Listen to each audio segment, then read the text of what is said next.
और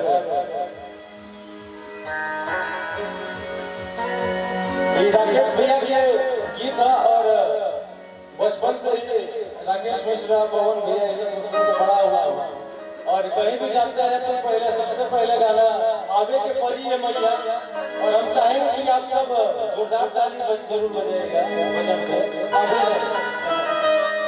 अभी नहीं बजाना है, जब भजन गाएंगे तब बजाएंगे, ठीक है? क्या है भाव क्या? हरे माई रवि रही रानी हहता न जाना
हमारे दादाजी बैठे हुए हैं, ताली नहीं रिदम पे चलेगा भाई, ठीक है?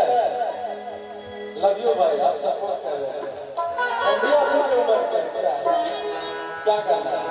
हरे याद के परी है मैया, हरे याद के परी तोहरा क्या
जब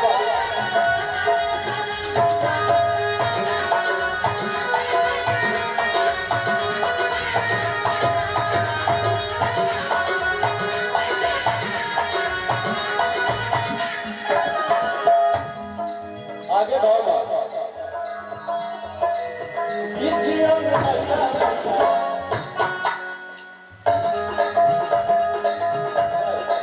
है भाई, आप बहुत ताली बजे, ठीक है? दक्षिणे में बैठे हुए हैं, अच्छा अच्छा, ठंडा बहुत है, आप लोग जैकेट पहन के बैठे हुए हैं, देखिए सिंगल कुर्ता पर क्या है? मजाक कर रहे हैं, क्या है? थोड़ा ताली बजाएगा, ठीक है? अभी नहीं, अभी तो हरकत भैया करेंगे तबला से, कल ऐसे करना है। पीछे मैया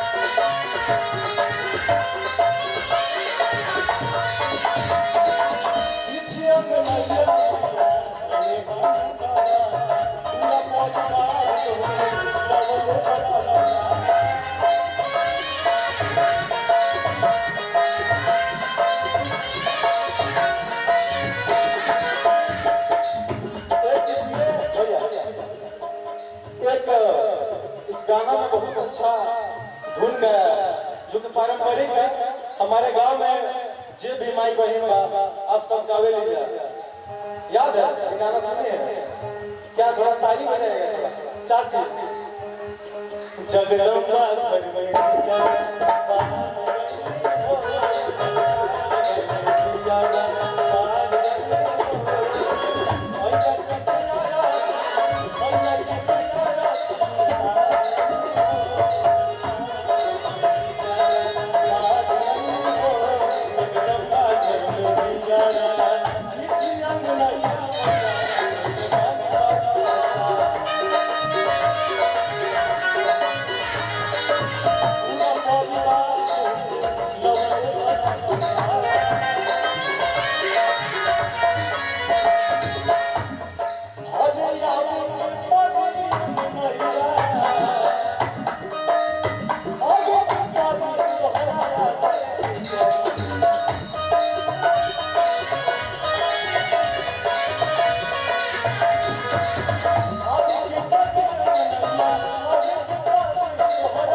घर में सबसे पहले जितने भी हमारे म्यूजिशियन लोग हैं उनके लिए जोरदार ताली होना चाहिए। क्या बजा रहे हैं?